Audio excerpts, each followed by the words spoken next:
Hello friends, নতুন ভিডিওতে সকলকে স্বাগত জানাই। তো এই ভিডিওটার মধ্যে কথা বলবো ইয়াশ রোহান এবং তটিনী অভিনীত নতুন নাটক রাইড শেয়ারিং নিয়ে, যেটা কিন্তু রিসেন্টলি সিনেমাওয়ালা ইউটিউব চ্যানেল রিলিজ হয়েছে। তো রাইড শেয়ারিং নাটকটা কীরকম হলো সেটা নিয়েই তোমাদের সাথে কথা বলবো। তো ভিডিওটা কিন্তু অবশ্যই শেষ অবধি দেখবে, বাট তার আগে তোমরা যদি চ্যানেল নতুন হয়ে থাকো চ্যানেলটা সাবস্ক্রাইব করে দিও, যাতে এরকম রিভিউ, রিয়াকশানস, অনেক রকম আপডেটস তোমরা চ্যানেলটার মধ্যে পেয়ে থাকবে। এবং নোটিফিকেশান বেলটা কিন্তু অল করে দিও, যাতে প্রত্যেকটা ভিডিও আসলে তোমরা নোটিফিকেশান পেয়ে যাবে।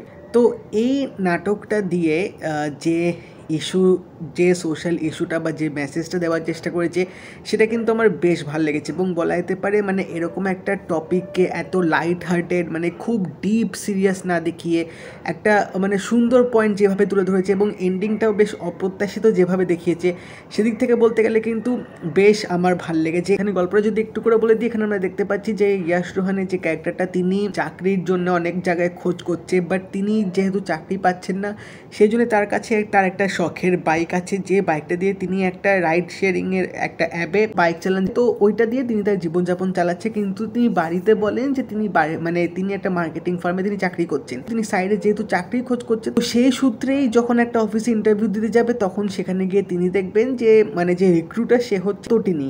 এবার এই তটিনী আর ইয়াশ রোহান এই ক্যারেক্টারগুলোর মধ্যে কিন্তু একটা পাস্ট অবশ্যই আছে। তো সেই পাস্টের ব্যাপারটা যখন প্রেজেন্টে চলে আসবে, তো তারপর কি হয় আলটিমেটলি, এবং যখন বাড়ির লোকেরা জানতে পারবে যে ইয়াশ রোহানের যে ক্যারেক্টারটা, তিনি মানে এতদিন ধরে বাড়িতে এরকম ভুলভাল বলতো যে তিনি মানে চাকরি করছেন, বাট আলটিমেটলি যখন সবাই জানতে পারবে যে তার আসল মানে পরিচয়টা কি, সোর্স অফ ইনকামটা কি, তখন কি হয়, এবং দুই বাড়ির সবাই এই অকুপেশনটা মেনে নেবে কিনা, এবং তটিনী আলটিমেটলি পুরো ব্যাপারটা তিনি কীভাবে হ্যান্ডেল করবেন, তিনি ইয়াশ রোহানকে মানে অ্যাজ আ লাইফ পার্টনার বাঁচবে কিনা, এই সব কিছু জানতে গেলে কিন্তু তোমাদের এই নাটকটা গিয়ে ইউটিউবে দেখতে হবে। তো যেটা আমি বললাম যে নাটকটার মধ্যে খুব ভালো একটা ইস্যু তুলে ধরেছে, সেটা হচ্ছে যে কোনো জবই কিন্তু ছোট না, কোনো জবকে কিন্তু ছোটোভাবে দেখা উচিত না, এবং যে কাজটা তুমি সৎভাবে করছো, যে কাজটা লিটারেলি করে তোমার স্যাটিসফ্যাকশান আসে এবং দিনের শেষে মনে হয় যে না তুমি কাজটা করে শান্তি পাচ্ছ, সেই কাজটা আমার মনে হয় তোমার কন্টিনিউ করা উচিত। হ্যাঁ, এবার সেখানে টাকা পয়সার ব্যাপার অবশ্যই থাকে, কোনো কাজে হয়তো খুব ভালো ইনকাম হয়, কোনো কাজে অতটাও ইনকাম হয় না, বাট যেটাই তুমি আলটিমেটলি স্যাটিসফ্যাকশান পাচ্ছ, মন দিয়ে করতে পারছো, সেই কাজটাই কিন্তু করা উচিত। যে ব্যাপারটাই কিন্তু এই নাটকটার মধ্যে তুলে ধরেছে, এবং সে তোমার লাইফ পার্টনার হবে, সে যদি তোমাকে বুঝতে পারে, তাহলে কিন্তু ভাই জীবনে আর কোনো রকম বাধা বিপত্তি বা কোনো রকম প্রবলেম কিন্তু আসে না। সে যদি মানে তোমার অকুপেশন হিসেবে নিজেকে মানিয়ে নেয়, তাহলে কিন্তু সেটা তোমার কাছে একটা সবচেয়ে মানে স্ট্রেংথ হয়ে দাঁড়ায় আরও লাইফে এগোনোর জন্য, যে জিনিসটা কিন্তু নাটকটার মধ্যে তুলে ধরেছে। তো আমি এই ভিডিওটা শুরুতেই বলছিলাম যে এন্ডিংটা যেরকমভাবে দেখিয়েছিল দ্যাট ওয়াজ কোয়াইট আনএক্সপেক্টেড, কারণ লিটারেলি যখন নাটকটা যেভাবে হচ্ছে এবং যেভাবে গড়াচ্ছিল, আমি আমার ব্যাক অফ দ্য মাইন্ডে মনে হচ্ছিলো যে না, হয়তো একটা অন্যরকম এন্ডিং হয়তো আমরা দেখতে পাবো। বাট এখানে মানে যে জিনিসটা দেখেছি সেটাও কিন্তু একদিক থেকে একটা ভালো পয়েন্ট তুলে ধরেছে এই লাইফ পার্টনারের ব্যাপারে, যেটা আমি বললাম। তো সেই ইঙ্গিতটাও কিন্তু বেশ ভালো ছিল।